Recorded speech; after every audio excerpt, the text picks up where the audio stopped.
साथियों, जयपुर के सबसे भीड़ वाले और सबसे पुराने बाजारों में से एक है जौहरी बाजार और इसी बाजार में रहते हैं बृजमोहन गांधी, जो पेशे से एक जाने माने ज्वेलरी व्यापारी हैं। लेकिन 3 जून को इनके साथ कुछ ऐसा हुआ था जिसके बारे में सोचते ही उनकी रूह कांप जाती है। असल में 3 जून की शाम को बृजमोहन रोज की तरह अपने ऑफिस से निकले। उस वक्त घड़ी में करीब 5:30 बज रहे थे। उनके हाथ में एक मजबूत कपड़े का बैग था जिसमें थे हीरे, पन्ने और कीमती रत्नों से जड़े गहने, जिनकी कीमत करीब 75 लाख रुपए आंकी गई थी। अब शाम का वक्त था, सड़कों पर ट्रैफिक अपनी चरम सीमा पर था। बृजमोहन जैसे ही राम सिंह रोड की तरफ बढ़े और पृथ्वीराज टी पॉइंट के पास पहुंचे, तभी अचानक पीछे से 2 बाइक सवार उनकी कार के बेहद करीब आ गए और इससे पहले कि बृजमोहन कुछ समझ पाते, एक बदमाश ने फिल्मी अंदाज में कार की खिड़की का शीशा तोड़ा और गाड़ी के अंदर रखा वो कपड़े का बैग लेकर फरार हो गया। ये सब इतनी जल्दी हुआ कि बृजमोहन को कुछ समझ में नहीं आया। डकैत बैग लूटकर वहां से फरार हो चुके थे और बृजमोहन अपने आप को संभालने में लगे हुए थे। लेकिन फिर अगले ही पल उन्होंने तुरंत पुलिस को इसकी सूचना दी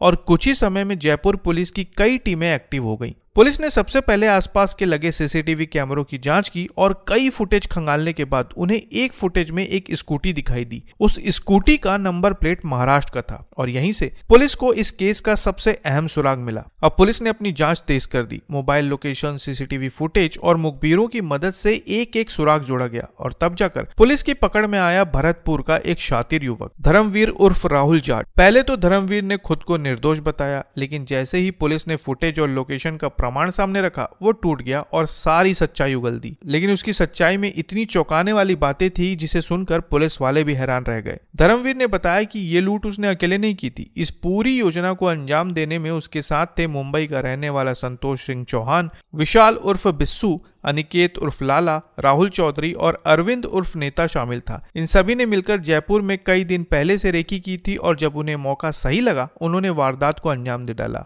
अब जैसे ही 4 मुख्य आरोपियों की गिरफ्तारी हुई, पूरा मामला खुलता चला गया। पुलिस को यह भी पता चल गया कि जब लूट के माल की असली कीमत का खुलासा हुआ तो ये सभी लुटेरे बेहद नाराज हो गए, क्योंकि इन लुटेरों के साथ खुद ही धोखाधड़ी हो चुकी थी। असल में गहनों के बैग को लूटने के बाद ये लुटेरे उन गहनों को बेचने के लिए निकले और तभी उनकी मुलाकात हुई अजय नट नाम के एक व्यक्ति से।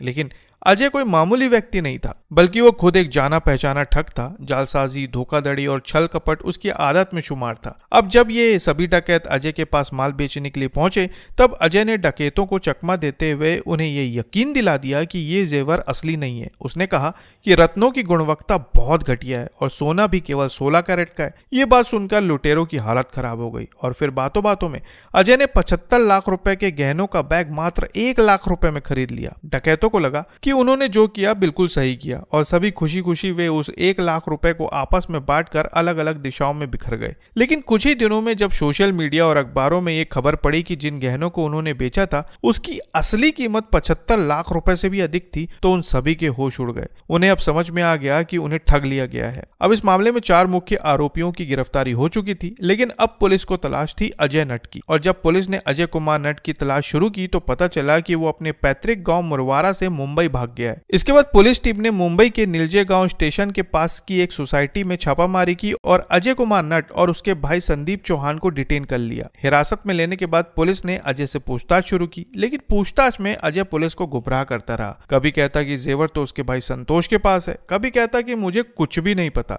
लेकिन फिर पुलिस ने चालाकी से काम किया। उन्होंने दोनों भाइयों को आमने सामने बिठाकर पूछताछ की और तब जाकर अजय टूट गया और उसने अपना जुर्म कबूल कर लिया। उसने माना कि लूट का माल उसने भरतपुर में लिया और फिर डकैतों को सिर्फ 1 लाख रुपए नगद थमाकर 75 लाख रुपए के गहने ले लिए। उसने जानबूझकर गहनों की शुद्धता को लेकर झूठ बोला ताकि माल औने पौने दाम में हड़प सके। उसने ये भी कबूल किया कि उन गहनों में असली पन्ने, स्पिनल स्टोन्स, सोने की महंगी चेन और अंगूठियां थी और ये सब कुछ असली था। अब जयपुर पुलिस के पास केवल लूट का मामला नहीं था, बल्कि ठगी और धोखाधड़ी का भी केस बन चुका था। डकैतों की गिरफ्तारी के बाद पुलिस ने अब मुंबई से लेकर भरतपुर तक फैले इस पूरे नेटवर्क की गहराई से जांच शुरू कर दी है। अजय नट और उसके भाई संदीप चौहान से लगातार पूछताछ जारी है।